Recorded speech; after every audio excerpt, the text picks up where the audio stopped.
मेरी बाईं ओर देहरादून के परेड ग्राउंड में बुराई के प्रतीक दशानन रावण का निर्माण चल रहा है और इधर दाईं ओर देहरादून के परेड ग्राउंड के ठीक इस छोर में जो सरकारी नौकरियों में भ्रष्टाचार रूपी रावण घुस बैठा है, उसके विरोध में युवा बेरोजगार धरने पर बैठे थे।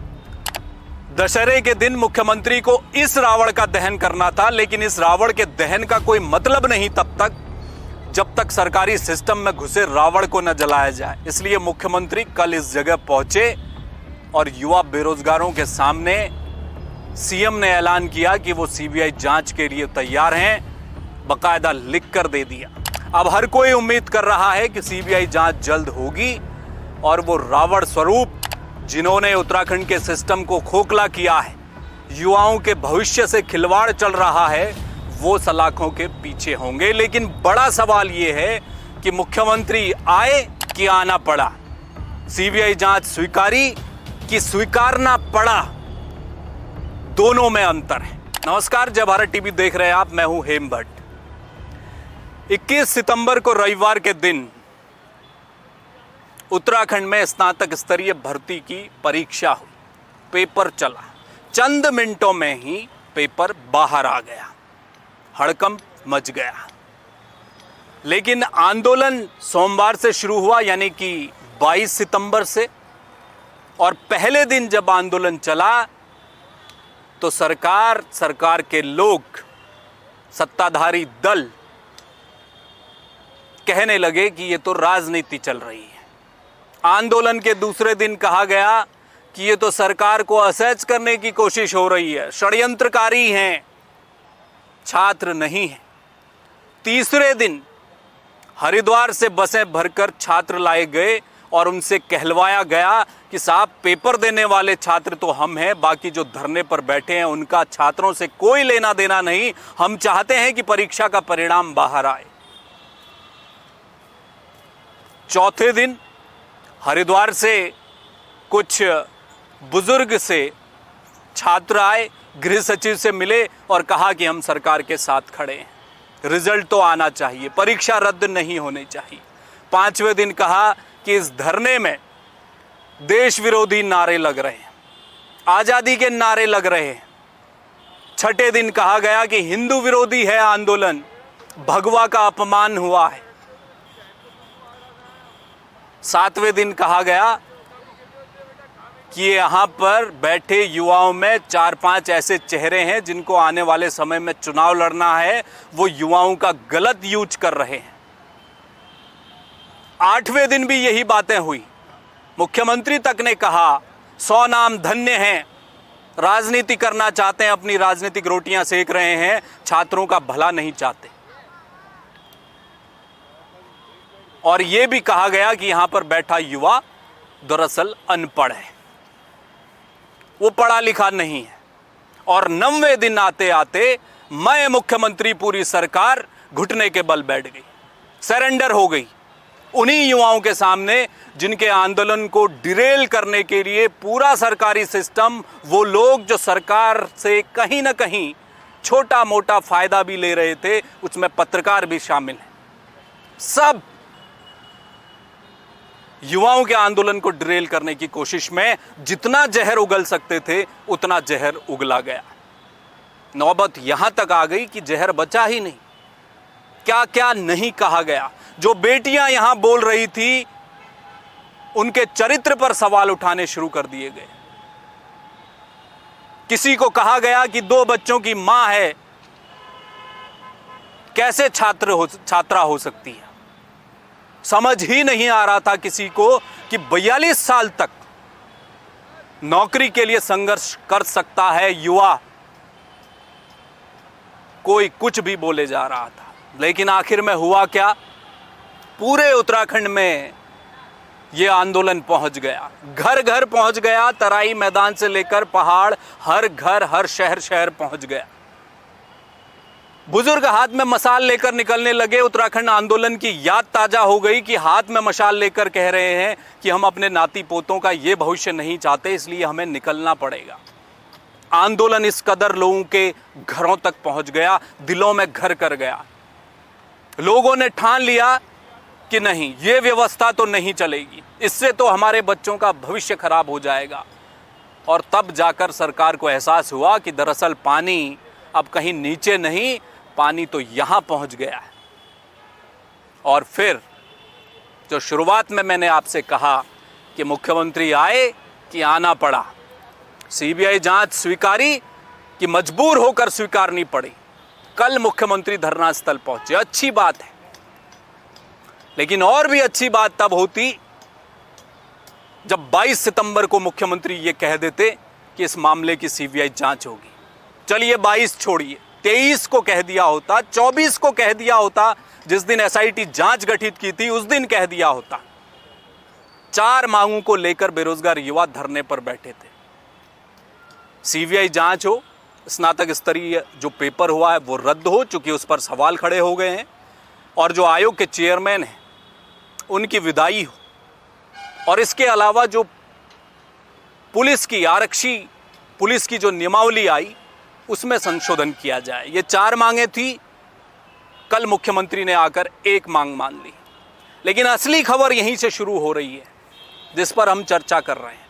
कल एक ऐसी घटना हुई उत्तराखंड के राजनीतिक इतिहास में जो पहले कभी नहीं हुई, और क्या यहां से एक अलग तरह की राजनीति की शुरुआत कल से होने जा रही है, क्योंकि यह भाजपा शासित राज्य है और जब से केंद्र में बीजेपी की सरकार आई है तब से किसान आंदोलन हुआ, बड़े बड़े आंदोलन हुआ, सरकार कभी बैकफुट पर नहीं आई। किसान आंदोलन में बहुत देर में जाकर उन कानूनों को वापस लिया गया। राज्यों में तो आपने देखा, खट्टर मुख्यमंत्री थे हरियाणा में, किसान आंदोलन में उन्होंने क्या नहीं किया। तो बीजेपी का कौन सा मुख्यमंत्री ऐसा है जो इतनी जल्दी सरेंडर हो जाए? यह कहा जा रहा है, लेकिन मैं तो इसके उलट एक बात कह रहा हूं कि देर हो गई है। यह भी बहुत देर है, 9 दिन भी बहुत हैं। पहले 2 दिन में सब कुछ हो जाना चाहिए था। अगर हो गया होता तो मुख्यमंत्री आज वाहवाही के पात्र होते, उनकी वाकई में तारीफ करनी होती। 9 दिन क्यों लग गए? और मैंने शुरुआत में बताया हर दिन क्या क्या आरोप लगे। इन 9 दिनों में इस आंदोलन को खत्म करने की कोशिश की गई, किसी तरह से बदनाम करने की कोशिश की गई। और वो जो लोग कोशिशों में लगे हुए थे, कल मुख्यमंत्री ने उनकी भी हवाइयां उड़ा दी अचानक धरना स्थल पहुंचकर। अब जो तस्वीर मैं आपको दिखाने जा रहा हूं, मैं क्यों कह रहा हूं कि ये कल की जो घटना देहरादून के ऐतिहासिक परेड ग्राउंड में हुई वो न भूतो न भविष्यति। एक बेरोजगार युवा जिसकी शुरुआत, अब तो पूरी तरह से राजनीतिज्ञ हो गए हैं, लेकिन बॉबी पवार जिनकी शुरुआत ही पेपर स्कैम से शुरू हुई, उसी का आंदोलन लड़ते लड़ते एक युवा जो परीक्षाओं की तैयारी कर रहा था वो आज नेता बन गया। लोकसभा का चुनाव लड़ चुके हैं, वो 1 लाख से ज्यादा वोट ला चुके हैं टिहरी लोकसभा से, इसी सीट से। उस युवा के पीछे, बॉबी पवार के पीछे कई तरह के आरोप लगाए गए, कई तरह से उन्हें परेशान करने की कोशिश की गई। मैं किसी को सर्टिफिकेट नहीं दे रहा, मैं सिर्फ ये कह रहा हूं जिस बॉबी पवार को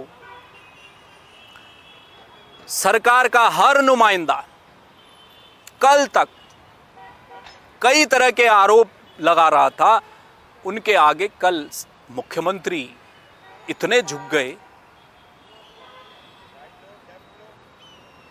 ये किसकी ताकत है?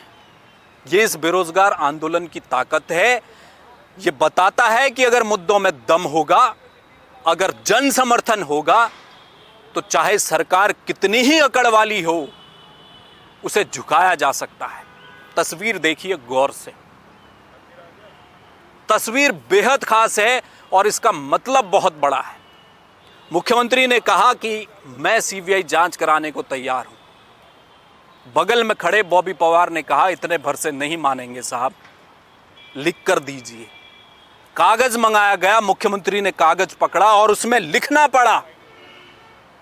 इससे पहले आपने कब देखा कि बीजेपी का कोई मुख्यमंत्री इतना बेबस हो जाए कि उसे वहां पर आकर लिखना पड़ जाए कि नहीं लो लिख के भी दे दिया, अब तो मान जाइए। तो क्या ये शुरुआत है उत्तराखंड में एक नई राजनीति की? जनता अपने मुद्दों को कैसे रखे, कैसे उसके लिए लड़ाई लड़े? क्या कल एक रास्ता मिल गया है, एक छोटा सा सुराग जहां से चीजें खुलती चली जाएंगी? क्या वो रास्ता अब तय हुआ है? ये तस्वीर वो भी बताती है। मुख्यमंत्री मान गए या माने, दोनों में अंतर है। और एक जमीन है, एक आसमान है। आए कि आना पड़ा। वैसे जो चर्चा अभी मैंने आपसे की, जो बातें मैं आपको बता रहा हूं कि बीजेपी का कोई मुख्यमंत्री इस कदर किसी आंदोलन के आगे झुकता आपने पहले नहीं देखा। कल देख लिया, लेकिन देर इसमें भी कर दी। एक कानूनी कहावत है, बड़ी फेमस है, जुडिशरी के लिए कही जाती है। क्या? Justice delayed, justice denied. यानी कि देरी से मिला गया न्याय न्याय नहीं होता, उसे समय पर मिलना होता है। देरी से मिलेगा तो स्थिति, परिस्थितियां, हालात सब कुछ बदल जाएंगे। पीड़ित के लिए गवाह भूल जाएंगे, उनका दिमाग काम करना बंद हो जाएगा, न्याय नहीं हो पाएगा, पीड़ित के साथ न्याय नहीं माना जाता। ये कहावत है। कहावत एक राजनीति के लिए भी है। देरी से लिया गया फैसला उस नेता, उसके दल को फायदे से ज्यादा नुकसान पहुंचा देता है। क्या मुख्यमंत्री पुष्कर सिंह धामी की सीबीआई जांच का ऐलान देरी से लिया गया वो फैसला है जिसने रास्ते खोल दिए हैं, जिसने सरकार को कमजोर दिखाया है? अगर समझना है तो पूरा सुनना पड़ेगा आपको, मैं ऐसा क्यों कह रहा हूं। 9 दिन बीत गए, क्या कर रही थी सरकार? एसआईटी की जांच हुई, अच्छी बात है, चल रही है। लेकिन पहले दिन हरिद्वार के जिस केंद्र में परीक्षा हुई, वहां के जो मौजूद अधिकारी कर्मचारी थे, क्या वो सस्पेंड नहीं हो सकते थे पहले दिन? क्यों नहीं इसे पेपर लीक माना गया? क्यों नहीं जीएस मर्तोलिया जो चेयरमैन है आयोग के, उनका दायित्व कुछ बनता है या नहीं बनता है उनके संरक्षण में? जब पूरा पेपर चल रहा है पूरे प्रदेश में, तो कहीं पर कमी हो गई तो किसकी जिम्मेदारी होगी? वो क्यों बचे रहे? एसआईटी जांच उसी दिन क्यों नहीं करवा दी गई? बड़े सवाल थे। लेकिन 9 दिन लग गए। 9 दिनों में पहले कोशिश की गई कि आंदोलन को किसी भी तरह बदनाम किया जाए। जब नहीं हुआ, जब देखा कि पहाड़ के गांवों में तो आमा हाथ में मसाल लेकर चल निकली है, तो रातों की नींद उड़नी तय थी कि सामने चुनाव भी आने वाला है 27 में, बवंडर हो जाएगा। जब युवा ही साथ में नहीं रहेगा तो क्या कर लीजिएगा? किसके लिए राजनीति करेंगे? ये सवाल था। तो शायद यही मजबूरी थी कि पुष्कर सिंह धामी जो मुख्यमंत्री हैं, उन्हें धरना स्थल आना पड़ा। आए नहीं, आना पड़ गया। अगर आज भी देरी हो जाती तो न जाने क्या होता। इस रावण का जिक्र मैंने इसलिए किया क्योंकि इस जगह मैं खड़ा होता हूं, अक्सर मुद्दों पर आपसे बात करता हूं, क्योंकि 2 दिन बाद इसी पुतला दहन के लिए मुख्यमंत्री को इस जगह पर आना था और इसके दूसरे छोर में बेरोजगार युवा बैठे रहते। वो कह रहे हैं कि सरकारी नौकरियों में असली रावण छुपा है, पहले उसका दहन करना है। कितनी असहज की स्थिति बन जाती सरकार के लिए कि इधर मुख्यमंत्री मुख्य अतिथि बनकर आए हैं और 10 मीटर की दूरी पर बेरोजगारों का आंदोलन चल रहा होता। कैसे झेल पाते उस समय? क्या ये भी एक सबसे बड़ी दिक्कत थी? तो कुल मिलाकर कहानी ये हुई, सरकार मान गई, अच्छी बात है। सीबीआई जांच होगी, कब सीबीआई टेक ओवर करेगी, एसआईटी अपनी रिपोर्ट्स में क्या कहेगी, उसमें कुछ निकल कर आएगा कि सीबीआई के हाथ में भी कुछ फाइलें जाएंगी।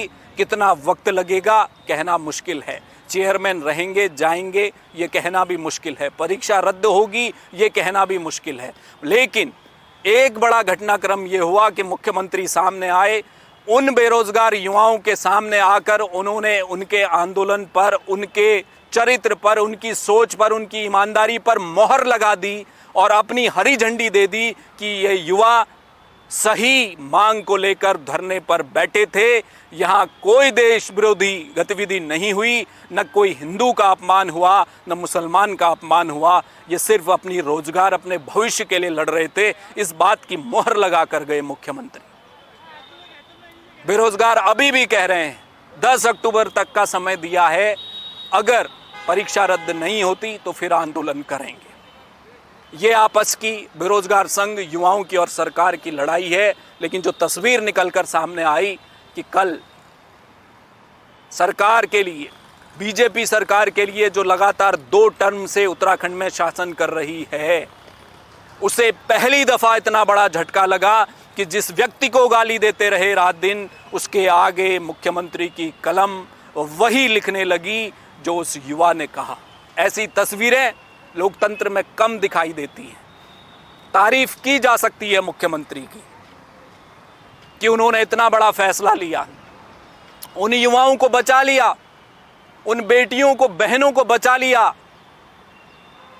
जिन पर सवालिया निशान खड़े करने शुरू कर दिए थे लोगों ने, उनकी बातों को सुनकर कि ये देश विरोधी हैं, नेपाल बना देंगे, क्या क्या नहीं कहा गया।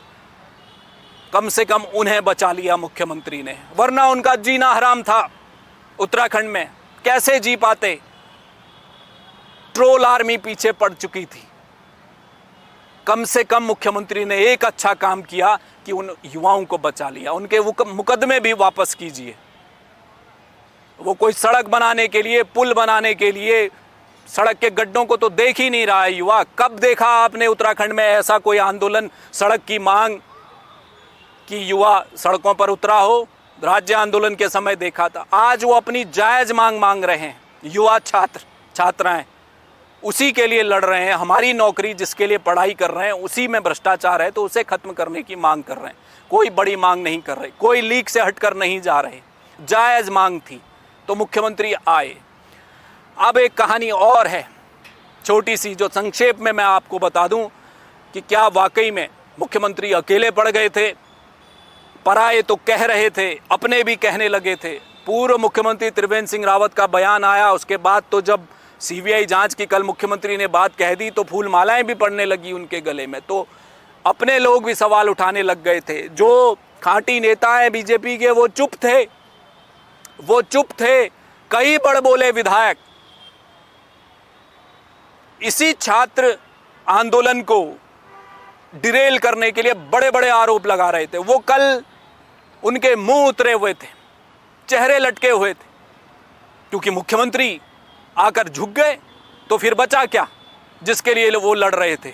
और कई जगह से कुछ नेता खामोश थे। वो जानते थे कि युवाओं की मांग जायज़ है, हम भले ही बीजेपी में हैं, बोल नहीं सकते, लेकिन युवाओं के लिए गलत बोलना भी ठीक नहीं है, इसलिए वो खामोश रहे। और सब कुछ अगर दिल्ली से चलता है तो ये जो कदम उठाया है मुख्यमंत्री ने, क्या इसमें भी दिल्ली से इशारा मिला है कि अब जाइए, बहुत रायता फैल चुका है, इतना रायता मत फैलाइए कि समेटने में मुसीबत आ जाए, केवल 1 साल बचा है? क्या ये भी एक बड़ा कारण था? लेकिन एक बात तय हुई कि अगर मांग जायज है, जन समर्थन है, मांग में दम है, तो सरकार को झुकना पड़ेगा, आज नहीं तो कल। इस खबर में मेरे साथ जुड़ने के लिए आपका बहुत शुक्रिया। देश और दुनिया की तमाम बड़ी खबरों के लिए आप देखते रहिए जय भारत टीवी। मुझे दीजिए इजाजत, नमस्कार। आप देख रहे हैं जय भारत टीवी।